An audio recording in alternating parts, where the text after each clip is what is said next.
So, here I am in Bratislava, 400 kilometers down the Danube, and I'm actually having a breakfast here.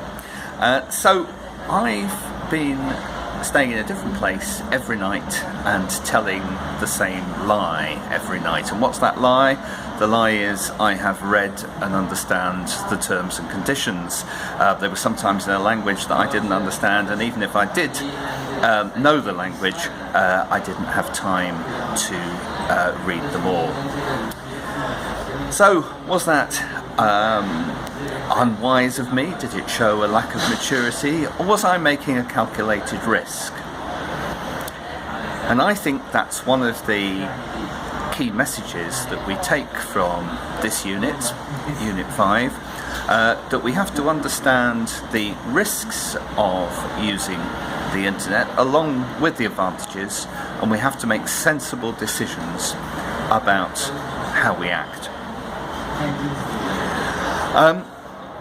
This, I guess, has been the week when we have compared the notion of being tech savvy with being digitally literate in greatest detail. I know we've talked about it before, but here we've really been, I think, equating the behaviours of a digitally illiterate person really with somebody who is a mature user of the internet. Somebody who is fully aware of the risks, and if they take the kind of risk that I took this week by clicking the button saying I've read and understand the terms and conditions, we're likely to be aware of the consequences. Of course, none of the internet I used all week was free.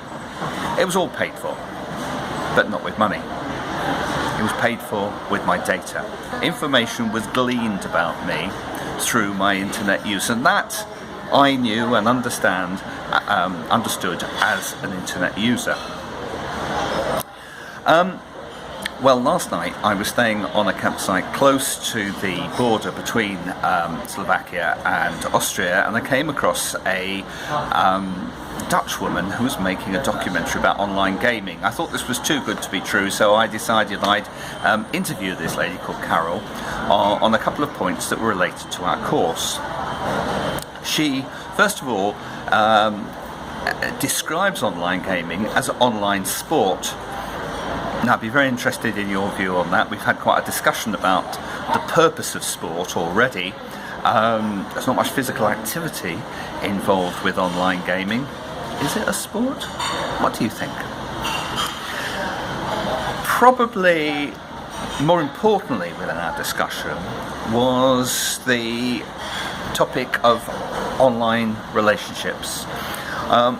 What she said through her experience was that through the gaming activity, participants all over the world end up with some very deep and quite profound interactions, very supportive, even if they're competing with one another, there's still an awful lot of camaraderie and closeness, but that rich level of interaction, according to her, was actually very narrow.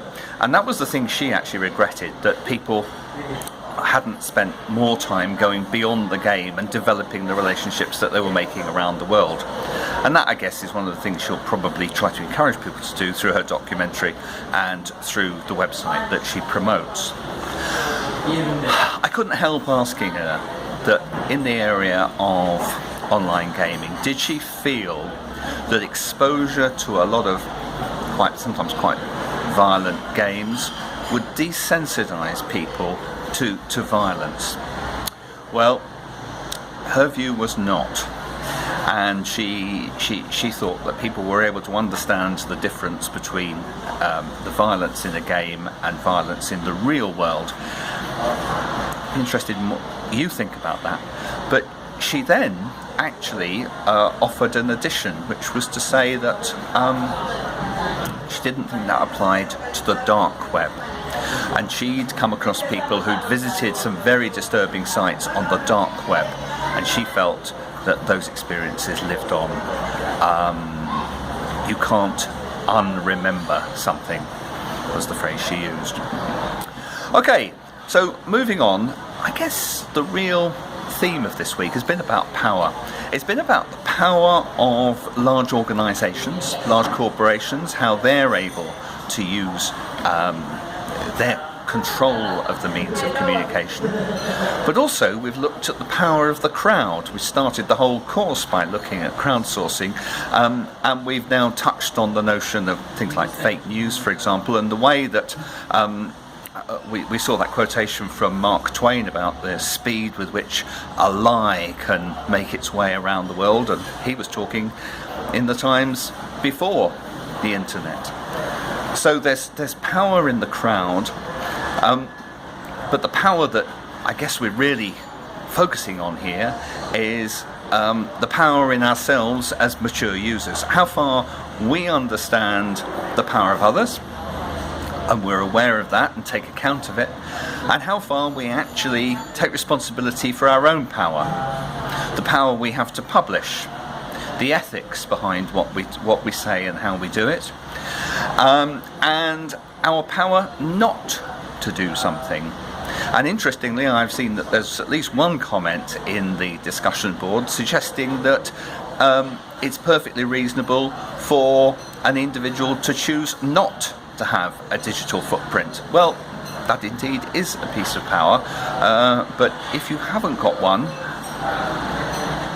well, is it always up to you? I know of people who have a digital footprint not created by themselves.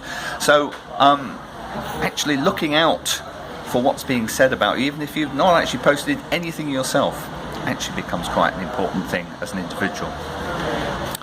So we come now to the reflection time at the end of Unit 5, and I'd like you to consider what we've dealt with in the unit, but in particular to look at what you have learnt about the power that others have and the power that is in your hands to take control of what you publish and what is published about you.